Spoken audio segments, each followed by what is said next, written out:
بسم اللہ الرحمن الرحیم۔ خالد بن ولید کی ایک کمزوری تو یہ تھی کہ لشکر کی تعداد خطرناک حد تک کم تھی۔ دوسری کمزوری یہ کہ وہ اپنے مستقر سے بہت دور تھے، جہاں کمک اور رزق کا پہنچنا ممکن نہیں تھا۔ انہیں صرف ایک سہولت حاصل تھی، اس علاقے میں پانی اور جانوروں کے لیے ہرے چارے کی کمی نہیں تھی۔ وہ زرخیز کھیتوں اور باغوں کا علاقہ تھا۔ جھوٹے نبی مسیلمہ کذاب کو ہرے بھرے کھیتوں اور باغوں کا غم کھا رہا تھا۔ اس نے نہار اور رجال سے کہا کہ وہ ایسے انداز سے لڑنا چاہتا ہے کہ مدینہ کا لشکر بستیوں کو، کھیتوں کو اور باغوں کو نہ اجاڑ سکے۔ تاریخوں میں لکھا ہے کہ مسیلمہ کسی قسم کے تذبذب، اضطراب یا پریشانی میں مبتلا نہ تھا۔ وہ اس طرح سے بات کرتا تھا جیسے اسے اپنی فتح کا یقین ہو۔ وہ بڑی موضوع بنیاد پر کھڑا باتیں کر رہا تھا۔ اس کا 40,000 کا لشکر برتر بھی تھا اور یہ سب مسیلمہ کے نام پر جانیں قربان کرنے والے لوگ تھے۔ مسیلمہ کی نبوت کا تحفظ ان سب کے لیے جنون بن چکا تھا۔ خالد بن ولید پھندے میں آنے والے سالار نہیں تھے۔ موتا میں وہ پھندے میں آ چکے تھے۔ یمامہ کے علاقوں سے وہ واقف نہیں تھے۔ انہوں نے دیکھ بھال اور آگے کی زمین کا جائزہ لینے کے لیے ایک پارٹی بھیج دی تھی۔ رات کو اس پارٹی نے جو رپورٹ دی، اس کے مطابق خالد بن ولید رضی اللہ تعالیٰ عنہ نے اپنا رستہ بدل دیا تاکہ حنیفہ کی وادی کے اندر سے نہ گزرنا پڑے۔ وہ ذرا دور کا چکر کاٹ کر آگے نکل گئے۔ مسیلمہ نے بھی دیکھ بھال کا انتظام کر رکھا تھا۔ اسے اطلاع ملی کہ مدینہ والے آگے نکل گئے ہیں، تو اس نے اپنا لشکر بڑی تیزی سے عقربہ کے میدان میں منتقل کر دیا۔ خالد بن ولید رضی اللہ تعالیٰ عنہ کی نظر اسی میدان پر تھی، لیکن دشمن پہلے پہنچ گیا۔ خالد بن ولید نے ایک جگہ دیکھ لی جو میدان سے بلند تھی۔ انہوں نے وہیں پر اپنا لشکر روک لیا۔ وہاں سے وہ مسیلمہ کے پڑاؤ کو اچھی طرح دیکھ سکتے تھے۔ مسیلمہ نے بھی اسی میدان کو بہتر اور موزوں سمجھا تھا۔ ایک تو اس نے اپنے لشکر کا تمام تر ساز و سامان اور مال و اسباب اپنی خیمہ گاہ سے پیچھے رکھا تھا۔ دوسرے یہ کہ کھیتیاں اور باغات بھی لشکر کے پیچھے تھے۔ ان سب کی وہ بڑی اچھی طرح سے حفاظت کر سکتا تھا۔ اس نے یہ بھی دیکھ لیا تھا کہ خالد بن ولید رضی اللہ تعالیٰ عنہ یہاں سے آگے یمامہ کو بڑھے تو وہ ان پر عقب سے حملہ کر دے گا۔ خالد بن ولید بھی اس صورت کو بھانپ چکے تھے کہ وہ یہاں سے آگے بڑھے تو مارے جائیں گے۔ مسیلمہ نے اپنے لشکر کو 3 حصوں میں تقسیم کر دیا۔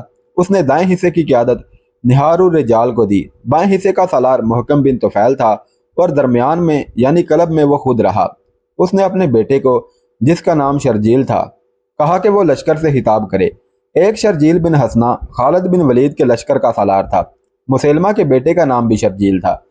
شرجیل گھوڑے پر سوار ہوا اور اپنے لشکر کے تینوں حصوں کے سامنے باری باری جا کر کہا، اے بنو حنیفہ، آج اپنی آن اور اپنی آبرو پر مار مٹنے کا وقت ہے۔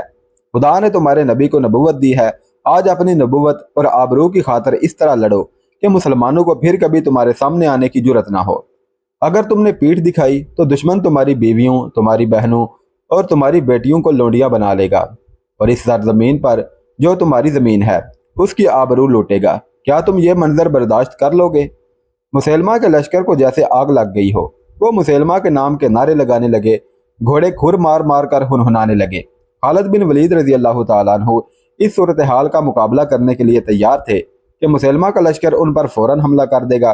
نفری کی افراد کے زور پر مسیلمہ کو حملہ کر دینا چاہیے تھا، لیکن مورخ لکھتے ہیں کہ وہ جنگ کے فن میں مہارت رکھتا تھا۔ اس نے حملے میں پہل نہ کی۔ اس کا خیال تھا کہ پہلے خالد بن ولید حملہ کریں گے تو دفاع میں لڑا جائے، اور جب مسلمان تھک جائیں تو دائیں بائیں سے حملے کر کے انہیں ختم کر دیا جائے۔ اس دور کی تحریریں بتاتی ہیں کہ خالد بن ولید رضی اللہ تعالیٰ عنہ مسیلمہ کی چال نہ سمجھ سکے۔ انہوں نے اپنے سالاروں سے کہا کہ مرتدین سے آمنے سامنے کی جنگ اس طرح لڑی جائے کہ اسے اپنے دستوں کو ادھر ادھر کرنے کی مہلت نہ ملے اور وہ دفاعی لڑائی لڑتا رہے۔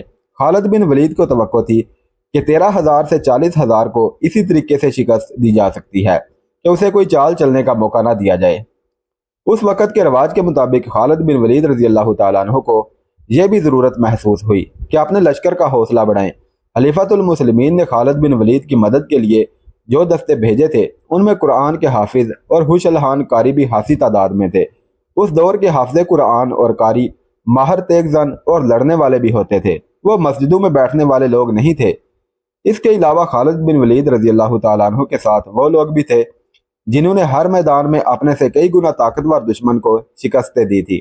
خالد بن ولید رضی اللہ تعالیٰ عنہ کے لشکر میں عمر فاروق کے بھائی زید بن خطاب اور ان کے بیٹے عبداللہ بھی تھے۔ اس کے علاوہ ابو دجانہ بھی تھے جو جنگ احد میں ان تیروں کے سامنے کھڑے ہو گئے تھے جو رسول کریم صلی اللہ علیہ وسلم کی طرف آ رہے تھے۔ انہوں نے اپنے جسم کو آپ صلی اللہ علیہ وسلم کی ڈھال بنا دیا تھا۔ خلیفۃ المسلمین ابو بکر صدیق کے بیٹے عبد الرحمن بھی تھے اور ایک خاتون ام عمارہ اپنے بیٹے کے ساتھ گئی تھی۔ ام عمارہ جنگ احد میں باقاعدہ لڑی تھی۔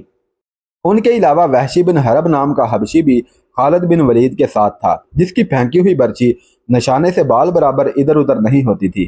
قبول اسلام سے پہلے جنگ احد میں اسی وحشی نے حضرت حمزہ رضی اللہ تعالیٰ عنہ کو برچی پھینک کر شہید کیا تھا۔ مجاہدین کا لشکر تعداد میں تو کم تھا، لیکن جوش جہاد اور جذبے کے لحاظ سے کمتر نہ تھا۔ خالد بن ولید نے خود بھی اپنے لشکر کا حوصلہ بڑھایا اور قرآن کے حافظوں اور قاریوں سے کہا کہ وہ مجاہدین مدینہ کو آیات قرآنی سنا کر بتائیں کہ وہ گھروں سے اتنی دور کس مقصد کے لیے لڑنے آئے ہیں۔ قاری اپنی پر اثر آوازوں میں لشکر کو وہ آیات سنانے لگے جن میں مسلمانوں کے لیے جہاد فرض قرار دیا گیا ہے۔ یہ سلسلہ رات بھر چلتا رہا۔ اللہ کے سوا اور کون تھا جو ان قلیل تعداد مجاہدین اسلام کی مدد کرتا؟ مرخین کے مطابق مجاہدین کے اس لشکر نے تمام رات عبادت اور دعاؤں میں گزار دی۔ دسمبر 632 عیسوی کے تیسرے ہفتے کی ایک صبح طلوع ہوئی تو خالد بن ولید نے مسیلمہ کے لشکر پر حملے کا حکم دے دیا۔ خالد بن ولید نے بھی اپنے لشکر کو 3 حصوں میں تقسیم کر رکھا تھا۔ قلب کی قیادت انہوں نے اپنے پاس رکھی تھی۔ ایک طرف ابو حذیفہ اور دوسری طرف زید بن خطاب تھے۔ مسلمان جس قہر و غضب سے حملہ آور ہوئے اور جس بے جگری سے لڑے، وہ دیکھ کر خالد بن ولید رضی اللہ تعالیٰ عنہ کو امید بند گئی کہ وہ مرتدین کے لشکر کو اکھاڑ پھینکیں گے۔ خود خالد بن ولید سپاہیوں کی طرح لڑ رہے تھے، لیکن خاصا وقت گزر جانے کے بعد بھی مسیلمہ کا لشکر جہاں تھا وہیں رہا۔ بہت سے مجاہدین پہلے حملے میں ہی شہید ہو گئے۔ دن گزرتا جا رہا تھا، میدان جنگ کا قہر بڑھتا جا رہا تھا۔ ایک شور تھا، چیخو پکار تھی، کربناک آہو بکا تھی جو زمین و آسمان کو ہلا رہی تھی۔ مسیلمہ کا لشکر گھوم پھر کر لڑ رہا تھا۔ اس کی کوشش یہ تھی کہ مسلمانوں کو گھیرے میں لے لے، اور مسلمانوں کا عزم یہ تھا کہ مرتدین کے اس لشکر کے قدم اکھاڑنے ہیں اور یمامہ پر قبضہ کرنا ہے۔ دونوں لشکر اپنی اپنی کوششوں میں ناکام ہو رہے تھے۔ اگر کامیاب تھا تو وہ مسیلمہ کا لشکر تھا۔ مسیلمہ بہت چالاک اور ہوشیار جنگی قائد تھا۔ وہ جائزہ لیتا رہا کہ مسلمان کب تھک کر چور ہوتے ہیں۔ آدھا دن گزر گیا، زمین خون سے لال ہوتی جا رہی تھی۔ زخمی انسان بھاگتے دوڑتے گھوڑوں کے تلے کچلے جا رہے تھے۔ مسلمان اس قدر بے جگری سے لڑنے کی وجہ سے کچھ جلدی تھک گئے۔ مسیلمہ نے بھانپ لیا۔ اس نے اپنے لشکر کے ایک تازہ دم حصے کو مسلمانوں پر حملے کا حکم دے دیا۔ اس کے لشکر کا یہ حصہ طوفانی موج کی طرح آیا۔ مسیلمہ نے سب کو یقین دلا رکھا تھا کہ جو اس کی نبوت کی خاطر لڑتا ہوا مرے گا وہ سیدھا جنت میں جائے گا۔ خالد بن ولید نے تھوڑی ہی دیر بعد محسوس کر لیا کہ اس کے لشکر پر دباؤ بہت تیز ہو گیا ہے۔ خالد بن ولید کوئی چال سوچ ہی رہے تھے کہ مسلمانوں نے پیچھے ہٹنا شروع کر دیا۔ آگے والے دستے تیزی سے پیچھے ہٹے، پیچھے والے ان سے زیادہ تیزی سے پسپا ہوئے۔ سالاروں نے بہت شور مچایا، لشکر کو پکارا، نعرے لگائے، لیکن مرتدین کا دباؤ ایسے قہر کی صورت اختیار کر گیا تھا جسے مسلمان برداشت نہ کر سکے، اور ان میں بد نظمی پھیل گئی۔ دیکھا دیکھی مسلمان ایسی بری طرح پسپا ہوئے کہ اپنی خیمہ گاہ میں بھی نہ رکے اور دور پیچھے چلے گئے۔ مسیلمہ کے لشکر نے ان کا تعاقب کیا۔ احد کے میدان میں بھی مسلمانوں نے اپنے لیے ایسی ہی صورتحال پیدا کر لی تھی اور ہزیمت اٹھائی تھی۔ یہ ان کی دوسری پسپائی تھی جو بھگدڑ کی صورت اختیار کر گئی تھی۔ مسیلمہ کا لشکر جب مسلمانوں کی خیمہ گاہ تک پہنچا تو اس نے وہاں لوٹ مار شروع کر دی۔ وہاں انہیں روکنے والا کوئی نہ تھا۔ خالد بن ولید رضی اللہ تعالیٰ عنہ اور ان کے سالار دوڑ دوڑ کر اپنے لشکر کو روکنے کے لیے چیخ چلا رہے تھے، لیکن مسلمان اپنی خیمہ گاہ سے خاصی دور جا کر رکے۔ مسیلمہ کے کچھ آدمیوں کو خالد بن ولید کا خیمہ مل گیا۔ وہ اس میں جا گھسے۔ وہاں انہیں زیادہ مال و دولت ملنے کی توقع تھی، لیکن اس خیمے میں انہیں 2 اتنے قیمتی انسان مل گئے جن کی انہیں توقع نہیں تھی۔ ایک تو ان کا اپنا سردار اور سالار مجاع تھا جو بیڑیوں میں جکڑا ہوا تھا، اور اس کے ساتھ خالد بن ولید کی نئی بیوی لیلہ ام تمیم تھی، جس کے حسن کے چرچے انہوں نے سن رکھے تھے لیکن اسے دیکھا کبھی نہیں تھا۔ مجاع کو خالد بن ولید نے لیلہ کی نگرانی میں دے رکھا تھا۔ مجاع کو تو انہوں نے پہچان لیا۔ لیلہ کے متعلق انہیں مجاع نے بتایا کہ یہ کون ہے۔ یک وقت 2-3 آدمی لیلہ کی طرف لپکے۔ وہ اسے قتل کرنا یا اپنے ساتھ لے جانا چاہتے تھے۔ رک جاؤ، ان کے قیدی سردار مجاع نے حکم دیا۔ دشمن کے آدمیوں کے پیچھے جاؤ، ابھی عورتوں کے پیچھے پڑنے کا وقت نہیں۔ میں اب اس کا نہیں، یہ میری قیدی ہے۔ ان کے سردار کا حکم اتنا سخت تھا کہ وہ بڑی تیزی سے خیمے سے نکل گئے۔ انہیں اتنا بھی ہوش نہ رہا کہ اپنے سردار کی بیڑیاں ہی توڑ جاتے۔ تم نے مجھے ان آدمیوں سے کیوں بچایا ہے؟ لیلہ نے مجاع سے پوچھا۔ کیا تم مجھے اپنا مال غنیمت سمجھتے ہو؟ اگر تمہاری نیت یہی ہے تو کیا تمہیں یہ احساس نہیں کہ میں تمہیں قتل کر سکتی ہوں؟ تم نے میرے ساتھ جو اچھا سلوک قید کے دوران کیا ہے، میں اس کے صلے میں اپنی جان دے سکتا ہوں۔ مجاع نے کہا، خدا کی قسم، میری بیڑیاں ٹوٹ کر تمہارے پاؤں میں پڑ جائیں تو بھی میں تمہیں مال غنیمت یا لونڈی نہیں سمجھوں گا۔ تم نے مجھے قیدی نہیں مہمان بنا کر رکھا ہے، میں نے تم پر کوئی احسان نہیں کیا۔ لیلا نے کہا، یہ مسلمانوں کی روایت ہے کہ دشمن ان کے گھر چلا جائے تو وہ اسے معزز مہمان سمجھتے ہیں۔ اگر تم میرے گھر میں ہوتے تو میں تمہیں اور زیادہ آرام پہنچا سکتی تھی۔ لیلا، مجاع نے کہا، کیا تجھے ابھی تک احساس نہیں ہوا کہ تمہارا خاوند شکست کھا کر بھاگ گیا ہے اور تم میرے قبضے میں ہو؟ فتح اور شکست کا فیصلہ خدا کرے گا، لیلا نے جواب دیا۔ میرا خاوند اس سے بھی زیادہ سخت چوٹیں برداشت کر سکتا ہے۔ کم فہم خاتون، مجاع نے فاتحانہ مسکراہٹ سے کہا، کیا تجھے ابھی تک احساس نہیں ہوا کہ خدا مسیلمہ کے ساتھ ہے جو اس کا سچا نبی ہے؟ محمد کی رسالت سچی ہوتی تو مجاع، لیلا نے گرج کر اس کی بات وہیں ختم کر دی اور بولی، اگر تو نے محمد صلی اللہ علیہ وسلم کی رسالت کے خلاف کوئی بات کی تو مجھ پر تیرا قتل فرض ہو جائے گا۔ میں دیکھ رہی ہوں کہ میرا لشکر مجھے اس خیمہ گاہ میں اکیلا چھوڑ کر بھاگ گیا ہے جہاں میرے دین کے دشمن لوٹ مار کر رہے ہیں، لیکن میرے دل پر ذرا سا بھی خوف نہیں۔ خوف اس لیے نہیں کہ مجھے اللہ پر پورا بھروسہ ہے۔ مجاع خاموش رہا اور وہ کچھ دیر نظریں لیلا کے چہرے پر گاڑے رہا۔ باہر فاتح لشکر کا فاتحانہ گل گپاڑا تھا، وہ مسلمانوں کے خیموں کو پھاڑ پھاڑ کر ان کے ٹکڑے بکھیر رہے تھے۔ مجاع اور لیلا کو توقع تھی کہ ابھی مسلمہ کے آدمی آئیں گے اور دونوں کو ساتھ لے جائیں گے، لیکن اچانک گل گپاڑا ختم ہو گیا اور لوٹ مار کرنے والے لوگ بھاگتے دوڑتے خیمہ گاہ سے نکل گئے۔ اس کی وجہ یہ تھی کہ مسلمہ کی طرف سے حکم آیا تھا کہ فوراً واپس میدان عقربہ میں پہنچو، کیونکہ مسلمہ نے دیکھ لیا تھا کہ مسلمان بڑی تیزی سے اکٹھے ہو کر منظم ہو رہے تھے۔ مسلمہ کوئی خطرہ مول نہیں لینا چاہتا تھا، وہ مسلمانوں کی شجاعت اور ان کے جذبے سے مرعوب تھا۔ مجاع اور لیلا خیمے میں اکیلے رہ گئے۔ مجاع کے چہرے پر جو رونق آئی تھی وہ پھر بجھ گئی۔ خالد بن ولید رضی اللہ تعالیٰ عنہ اتنی جلدی ہار ماننے والے نہیں تھے، ضائع کرنے کے لیے ان کے پاس ایک لمحہ بھی نہیں تھا۔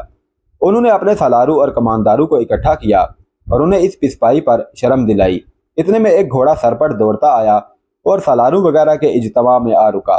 وہ عمر فاروق رضی اللہ تعالیٰ عنہ کے بھائی زید بن خطاب تھے۔ خدا کی قسم ابن ولید، زید بن خطاب نے گھوڑے سے کود کر اترتے ہوئے جوشیلی آواز میں کہا، میں نے مسلمہ کا دایاں ہاتھ کاٹ دیا ہے، میں نے نہار الرجال کو اپنے ہاتھوں قتل کیا ہے۔ یہ اللہ کا اشارہ ہے کہ فتح ہماری ہوگی۔ نہار الرجال کا ہلاک ہو جانا مسلمہ کے لیے کوئی معمولی نقصان نہیں تھا۔ بتایا جا چکا ہے کہ وہ مسلمہ کا معتمد خاص، واحد مشیر اور صحیح معنوں میں دست راست تھا۔ خالد بن ولید اور ان کے سالاروں نے یہ خبر سنی تو ان کے چہروں پر تازہ حوصلوں کی سرخی آ گئی۔ کیا تم جانتے ہو کہ ہمیں کس جرم کی سزا ملی ہے؟ خالد بن ولید رضی اللہ تعالیٰ عنہ نے غصیلی آواز میں کہا، مجھے بتایا گیا ہے کہ ہمارے لشکر میں دل پھٹ گئے تھے۔ لڑائی سے پہلے ہی ہمارے لشکر کے مہاجر کہنے لگے تھے کہ بہادری میں انصار اور بدو ان کا مقابلہ نہیں کر سکتے۔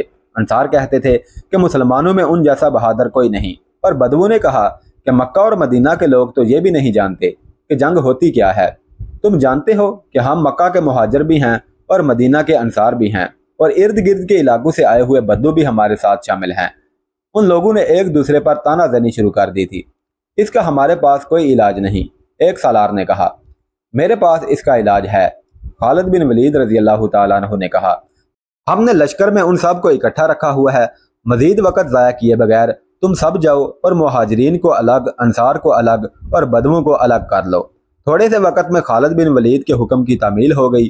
لشکر 3 حصوں میں تقسیم ہو چکا تھا، ایک حصہ مہاجروں کا، دوسرا انصار کا اور تیسرا بدووں کا تھا۔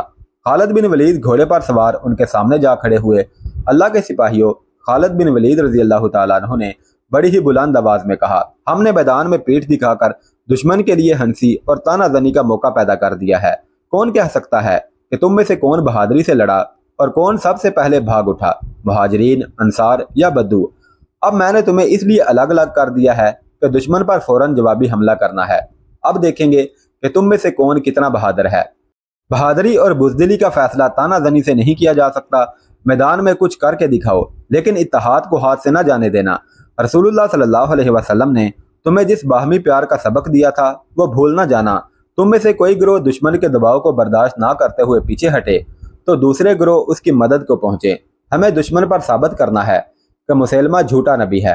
اگر ہم شکست کھا گئے تو یہ جھوٹی نبوت ہم پر مسلط ہو جائے گی اور ہم مسلمہ کے غلام اور ہماری عورتیں مرتدین کی لونڈیاں بن جائیں گی۔ خالد بن ولید رضی اللہ تعالیٰ عنہ کے یہ الفاظ ان تیروں کی طرح کارگر ثابت ہوئے جو اپنے نشانے سے ادھر ادھر نہیں جایا کرتے۔ لشکر میں نیا جوش اور نیا ولولہ پیدا ہو گیا۔ ادھر مرتدین مجاہدین کی ہمہ گاہ لوٹ اور تباہ کر چکے تھے، ادھر سے مسلمان اشارہ ملتے ہی مسلمہ کے لشکر کی طرف چل پڑے۔ مسلمہ نے اپنے لشکر کو پھر حملہ روکنے کی ترتیب میں کر لیا تھا۔ جب مجاہدین اسلام کا لشکر مقابلے میں پہنچا تو انصار سے ایک سردار ثابت بن قیس گھوڑے کو ایڑ لگا کر لشکر کے سامنے آ گئے۔ اے اہل مدینہ، انہوں نے بلند آواز سے کہا، تم ایک شرمناک مظاہرہ کر چکے ہو۔ ثابت بن قیس رضی اللہ تعالیٰ عنہ نے دشمن کی طرف اشارہ کر کے کہا، اے میرے اللہ، جس کسی کی یہ لوگ عبادت کرتے ہیں میں اس پر لعنت بھیجتا ہوں۔ انہوں نے مجاہدین کی طرف منہ کر کے کہا، اے اللہ، جو بری مثال میرے لشکر نے قائم کی ہے میں اس پر بھی لعنت بھیجتا ہوں۔ اتنا کہہ کر ثابت بن قیس رضی اللہ تعالیٰ عنہ نے نیام سے تلوار کھینچی اور گھوڑے کا رخ دشمن کی طرف کر کے ایڑ لگا دی۔ ان کے آخری الفاظ یہ تھے، دیکھو میری تلوار دشمن کو مزہ چکھائے گی اور تمہیں ہمت اور استقلال کا نمونہ دکھائے گی۔ ثابت بن قیس نے گھوڑے کو ایڑ لگائی اور خالد بن ولید رضی اللہ تعالیٰ عنہ نے حملے کا حکم دے دیا۔ مورخ لکھتے ہیں کہ ثابت بن قیس کی تلوار ایسی شدت اور ایسی مہارت سے چل رہی تھی کہ جو ان کے سامنے آیا وہ پھر اپنے پاؤں پر کھڑا نظر نہ آیا۔ ان کے جسم کا شاید کوئی ہی حصہ رہ گیا ہوگا جہاں دشمن کی تلوار، برچی یا انی نہ لگی ہو۔ دشمن کی صفوں کے دور اندر جا کر ثابت بن قیس گرے اور شہید ہو گئے۔ اپنے لشکر کے لیے وہ واقعی ہمت اور استقلال کا بے مثال نمونہ پیش کر گئے۔ محمد حسنین ہیکل نے بعض مورخوں کے حوالے دے کر لکھا ہے کہ خالد بن ولید کے لشکر نے قسمیں کھا لی تھیں کہ اب ان کی لاشیں ہی اٹھائی جائیں گی، وہ زندہ نہیں نکلیں گے۔ ایک مورخ نے لکھا ہے کہ انہوں نے قسم کھائی کہ ہاتھ میں ہتھیار نہ رہا، ترکش میں تیر نہ رہا تو وہ دانتوں سے لڑیں گے۔ خالد بن ولید رضی اللہ تعالیٰ عنہ نے یہ مثال قائم کی کہ چند ایک جانباز چن کر اپنے ساتھ اس عزم سے کر لیے کہ جہاں لڑائی زیادہ خطرناک ہوگی وہاں ان جانبازوں کے ساتھ جا کودیں گے۔ انہوں نے اپنے جانبازوں سے کہا، تم سب میرے پیچھے رہنا۔ آگے وہ خود رہنا چاہتے تھے۔ دوبارہ لڑائی شروع ہوئی تو نئی مصیبت آن پڑی، آندھی آ گئی جس کا رخ مجاہدین اسلام کی طرف تھا۔ کچھ مورخ لکھتے ہیں کہ یہ صحرائی آندھی نہیں تھی بلکہ تیز ہوا تھی۔ میدان جنگ میں گھوڑوں اور پیادوں کی اڑائی ہوئی گرد زمین سے اٹھتے بادلوں کی مانند تھی۔ تیز و تند ہوا کا رخ مجاہدین کی طرف تھا، اس لیے مٹی اور ریت مسلمانوں کی آنکھوں میں پڑتی تھی۔ بدر میں کفار کے ساتھ ایسا ہی ہوا تھا۔ ہوا تیز ہوتی جا رہی تھی۔ کچھ مجاہدین نے زید بن خطاب سے پوچھا کہ ایسی آندھی میں وہ کیا کریں؟ خدا کی قسم، زید بن خطاب نے گرجدار آواز میں کہا، میں اپنے اللہ سے دعا کرتا ہوں کہ مجھے دشمن کو شکست دینے تک زندہ رکھے۔ اے اہل مکہ و مدینہ، آندھی سے مت ڈرو، سروں کو ذرا جھکا کر رکھو، اس طرح ریت اور مٹی تمہاری آنکھوں میں نہیں پڑے گی۔ پیچھے نہ ہٹ جانا، ہمت سے کام لو، استقلال کو ہاتھ سے نہ جانے دو۔ آندھی اور طوفان تمہارا کچھ نہیں بگاڑ سکتے۔ زید بن خطاب رضی اللہ تعالیٰ عنہ سالار تھے۔ انہوں نے مجاہدین کے لیے یہ مثال قائم کی کہ تلوار لہراتے ہوئے دشمن پر ٹوٹ پڑے، ان کے دستے ان کے پیچھے گئے۔ زید بن خطاب تلوار چلاتے ہوئے دور نکل گئے اور شہید ہو گئے۔ ایک اور سالار ابو حذیفہ نے بھی یہی مثال قائم کی۔ وہ یہ نعرہ لگا کر دشمن پر ٹوٹ پڑے، اے اہل قرآن، اپنے اعمال سے قرآن حکیم کی ناموس کو بچاؤ۔ وہ بھی مقابلے میں آنے والے ہر مرتد کو کاٹتے گئے، زخم کھاتے گئے اور شہید ہو گئے۔ ان سالاروں نے جانیں دے کر مجاہدین کے عزم میں جان ڈال دی اور وہ آسمانی بجلیوں کی طرح دشمن پر ٹوٹ پڑنے لگے۔ اس کے باوجود مسلمہ کا لشکر قائم و دائم تھا۔